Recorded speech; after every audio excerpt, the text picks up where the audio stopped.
জন্ম সাধারণত আনন্দ নিয়ে আসে, কিন্তু যশোরের এই ঘরে আফিয়ার জন্ম এনেছে কষ্ট, অপবাদ আর ত্যাগ।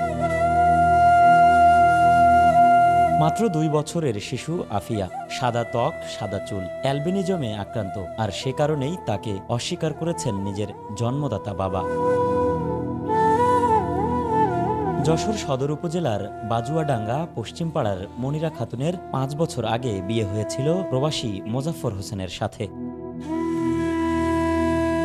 2022 সালের 13 নভেম্বর জন্ম নেয় আফিয়া, কিন্তু জন্মের পরেই শুরু হয় মায়ের দুঃস্বপ্ন।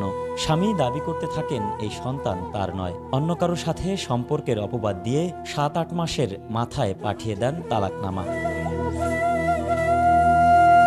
মনিরা তখন একা, কোথাও ভরসা নেই, নেই থাকার জায়গাও, শুধু 2 হাত দিয়ে আঁকড়ে ধরেছেন অসহায় শিশুটিকে।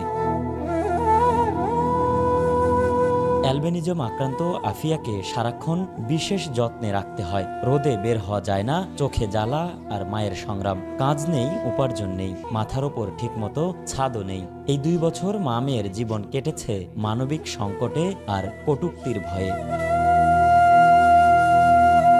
গেল 10 নভেম্বর গণমাধ্যমে প্রকাশিত হয় তাদের গল্প। সংবাদ ছড়িয়ে পড়ে আর সারা দেশে শুরু হয় মানবিকতার ঢেউ। মানুষ ফোন করছে, সাহায্য করছে। জেলা প্রশাসনও এগিয়ে আসে আইনি সহযোগিতা নিয়ে। এই খবর পৌঁছে যায় সুদূর লন্ডনে বিএনপির ভারপ্রাপ্ত চেয়ারম্যান তারেক রহমানের কাছে। তিনি শুধু সহানুভূতি নেননি, দায়িত্বও নিয়েছেন পুরোপুরি। মনিরার জন্য একটি নতুন ঘর, আফিয়ার পুরো পড়াশোনার খরচ এবং পরিবারের সার্বিক দেখভালের দায়িত্ব দেয়া হয় যশোর জেলা বিএনপিকে।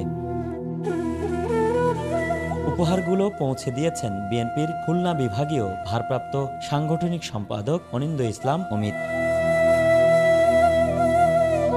ত্যাগ করা বাবার নয়, আজ মানুষের ভালোবাসা আর মানবিক উদ্যোগেই হয়ে উঠেছে ছোট্ট আফিয়ার আশ্রয়। যশোরের এই মা মেয়ে প্রমাণ করেছে ত্বকের রং নয়, হৃদয়ের রঙই মানুষকে বড় করে। এক শিশুর ভবিষ্যতই বদলে দিতে পারে একটি সংবাদ, একটি সাহায্যের হাত আর একটি মানবিক সিদ্ধান্ত।